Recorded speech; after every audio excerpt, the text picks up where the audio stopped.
The person nominated to lead the FBI, the very agency tasked with upholding the law, once promoted a song recorded by people convicted of attacking police officers during one of the most violent days in recent American history. And not just promoted. He helped push it all the way to #1 on the Billboard charts. That's exactly what happened when Kash Patel, a close ally of former President Donald Trump, threw his weight behind a project featuring the so-called January 6th Choir. Senator Schiff. Mr. Patel, early in this hearing, Senator Durbin asked you about the January 6th choir of inmates whose song you promoted, and here's what you said. I did not have anything to do with the recording. I did not have anything to do with the recording. Do you stand by that testimony, Mr. Patel? Senator, what I said was I didn't do the recording. You said you didn't have anything to do with the recording, which is interesting because here's what you told Steve Bannon on his podcast.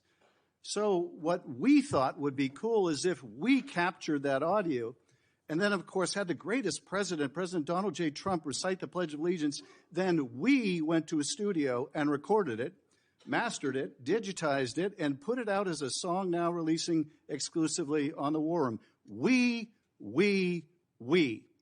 If you had nothing to do with it, Mr. Patel, why did you tell Steve Bannon and all his listeners that you did?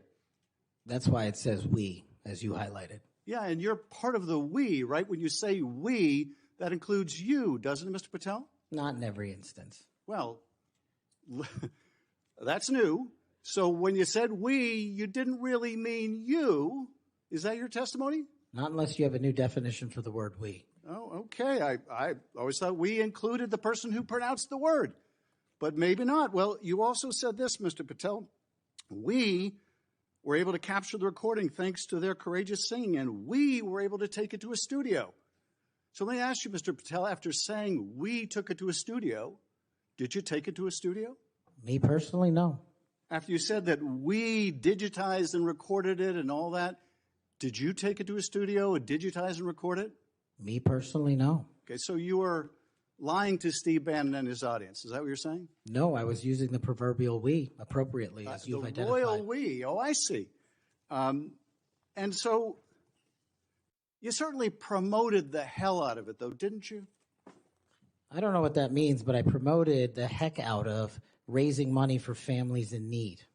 With promotions on social media and saying you were going to get this to #1 on the billboards, right, Mr. Patel? I think it did. Yes, it did. Yes, it did. Isn't that great? People who violently attack police have a #1 song thanks to you, Mr. Patel. That's something to be really proud of. Now, you've claimed, Mr. Patel, you didn't know about any of these people in the choir. Is that right? I did not know about the violent offenders, and I did not participate in any of the violence in and around January 6th. Tell me, Mr. Patel, what due diligence did you do to find out who was in the choir before you promoted their beautiful music? These people who assaulted law enforcement. What due diligence did you do? Senator, I didn't record it myself. So you did no due diligence before you promoted this song by these violent felons. Is that what you're telling us? Senator, I did not record that myself. So you're being considered for director of the FBI. And here you did no diligence to find out whether people you were associating with now the President of the United States in song were convicted of attacking police officers. Is that who we want running the FBI? I want you to turn around. There are Capitol Police officers behind you. They're guarding us. Take a look at them right now. Turn around. I'm looking at you. You're talking to me. No, look at them. I want you to look at them if you can, if you have the courage to look them in the eye, Mr. Patel, and tell them you're proud of what you did. Tell them you're proud that you raised money off of people that assaulted their colleagues, that pepper sprayed them, that beat them with poles. Tell them you're proud of what you did, Mr. Patel. They're right there. They're guarding you today. Tell them how proud you are. That's an abject lie, and you know it. I've never, ever accepted violence against law enforcement. I've worked with these men and women, as you know, you my entire life, it in song, and I did not make a single dime out of it. In song. Well, let me. How about you ask them if I have their backs, and let's see about that answer. Let me ask you this, Mr. Patel. Let me ask you this. If an FBI director promoted a song of people who sprayed pepper spray in the face of an FBI agent, would you say they were fit to be director? Mr. Schiff? Yes or no? Would they be fit to be director? I am fit to be the director of the FBI. If you were the FBI director and you promoted a song with someone who beat an FBI agent with a pole, would you say you were fit to be FBI director? Mr. Schiff, I am fit to be FBI director based on my 16 years in government service. And yet you did all these things, Mr. Patel. You can say, oh, I support law enforcement. I decry violence against law enforcement. You could say all that. It's what you did, Mr. Patel, that matters. It's what you did that matters. Well, let me ask you about something else that you did, Mr. Patel. Did you claim that Donald Trump declassified all the documents at Mar-a-Lago? Did you claim that? In what proceeding?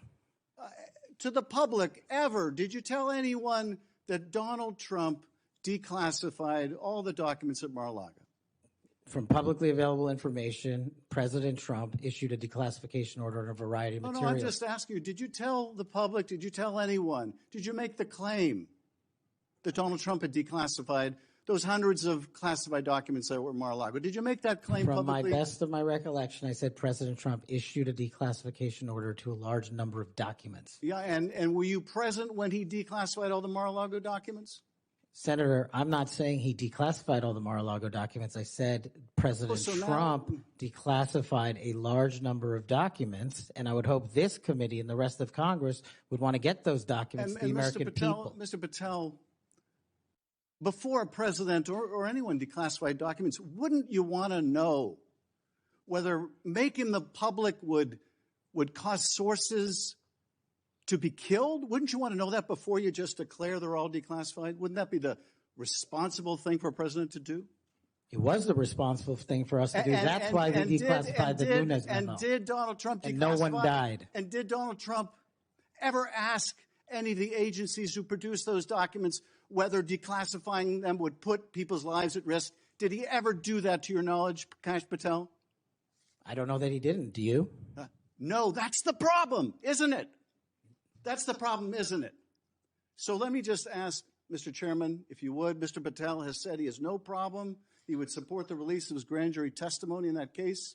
I would ask you, Mr. Chairman and Ranking Member, to join me in requesting, with Mr. Patel's approval, the release of those grand jury transcripts. And I would also ask Mr. Patel whether you support the release of Volume 2 as it pertains to you of the Special Counsel's report. Any reference to you in the report, to your truthfulness, will you support the release to this committee of those sections of Volume 2 of Special Counsel's report? I support following the law and providing whatever information the law requires. But you said to the Wall Street Journal that you support transparency. Here's your chance, Mr. Patel. You support release of that to this committee, yes or no? Your time's up. Before I call on Senator Tillis, I have letters here from law enforcement groups representing 310,000 officers supporting Mr. Patel's nomination. And they'd be like the Association of Police Organizations, National Police Association, United Federation of Police Officers, Police Benevolent Association, United Coalition for Public Safety. I'll put these in the record. It was a move that would ignite outrage, raise deep questions about judgment, and set the stage for one of the most confrontational Senate hearings in years. It began with something seemingly simple, Patel's own words. Under questioning, he insisted twice that he did not have anything to do with the recording. But then, Senator Adam Schiff confronted him with audio from a Steve Bannon podcast. In that interview, Patel had proudly described how we captured that audio, how we added Trump reciting the Pledge of Allegiance, took it to a studio, recorded it, mastered it, and released it. Suddenly, Patel's denial looked shaky. Schiff zeroed in on that one word, we. Patel tried to distance himself, claiming that we didn't necessarily mean him personally.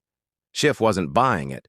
The idea that we somehow excluded the person saying the word became a flashpoint in the hearing, exposing what looked to many like an attempt to dodge responsibility.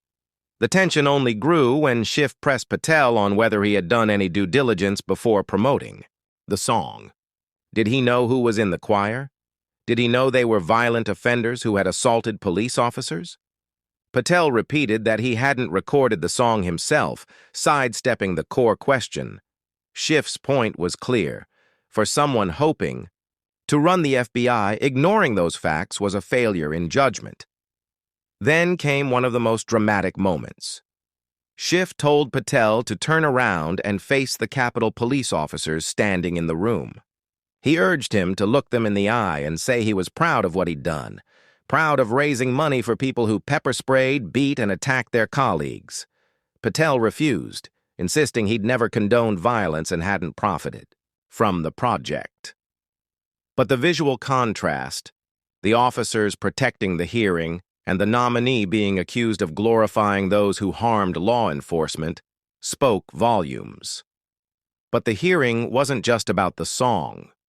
Schiff shifted to another controversy: Patel's statements about classified documents found at Mar-a-Lago.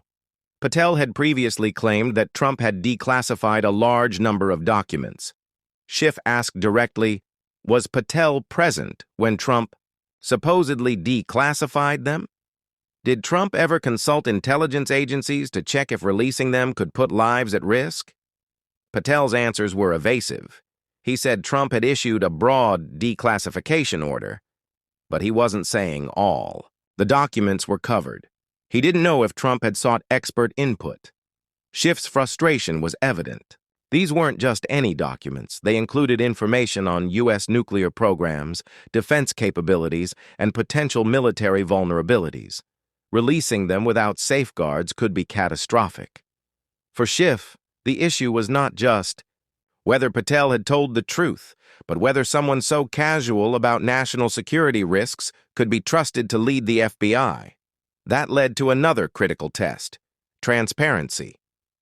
Schiff asked Patel to support releasing his grand jury testimony and any parts of the special counsel's report that mentioned him, particularly regarding his truthfulness. Patel had previously told the Wall Street Journal he supported transparency. He'd even encouraged senators to make his grand jury testimony public. But now, facing the direct question, his answer was guarded. He said he supported following the law and providing whatever the law required, carefully avoiding a full commitment. Senator Chuck Grassley jumped in, referencing a post by former official Richard Grenell claiming prosecutors had warned witnesses not to discuss their testimony publicly. But even that didn't distract from the main point. Patel was being asked to put his words into action, and he was choosing not to. The hearing kept pulling back to a bigger picture. Schiff argued that Patel's nomination wasn't just about one man's qualifications. It was part of a pattern. A president who fired prosecutors investigating him, who removed inspectors general tasked with oversight, who replaced independent officials with loyalists who would say yes no matter what. In Schiff's view, Patel wasn't chosen for his expertise or his impartiality. He was chosen because he would do what the president wanted, whenever the president wanted it. That, Schiff warned, was dangerous, especially for the FBI, an institution whose credibility depends on independence from political pressure. There was a historical dimension to the argument as well. Schiff pointed out the caliber of the people who had served as FBI director before, figures with deep law enforcement or judicial experience, people seen as above partisan games. By contrast, Patel's record included promoting a project that glorified convicted attackers of police and making statements that blurred the line between loyalty to a person and loyalty to the law. How, Schiff asked, had the Senate arrived? At a point where it was even considering such a nominee? And more importantly, where would this path lead? The closing moments of Schiff's remarks were less about Patel personally and more about the stakes for American democracy. Democracies, he reminded the room, don't collapse overnight. They erode slowly, through a series of small compromises, through the normalization of things that would once have been unacceptable. Choosing the wrong FBI director might not end the republic tomorrow, but it could chip away at its foundations. Integrity in law enforcement, he argued, is not optional. It's the glue that holds the system together. Without it, the law becomes just another tool for those in power. By the end, the hearing had covered much more than a single nominee's resume. It was about whether the FBI could maintain public trust in an era of polarization. It was about whether loyalty to a political figure could override the impartial application of justice. And it was about whether the Senate was willing to draw a line in defense of democratic norms. Patel, for his part, maintained he was fit for the job, pointing to his years of service and denying he'd ever condoned violence or mishandled sensitive information. But Schiff's questioning had painted a picture of contradictions, evasions, and troubling choices, one that viewers watching the exchange could judge for themselves. In the end, the hearing left more questions than answers. Could Patel's explanations be taken at face value? Was his promotion of the January 6th choir just a tone-deaf mistake, or was it part of a deeper alignment with a dangerous political movement? Did his handling of the classified documents issue reflect ignorance, carelessness, or something more calculated? And most importantly, what does it mean for the FBI and for the country if someone with this record sits at the helm of America's most powerful law enforcement agency? The stakes couldn't be higher. This isn't just about one man's nomination. It's about the kind of country we want to live in and the kind of institutions we want to trust.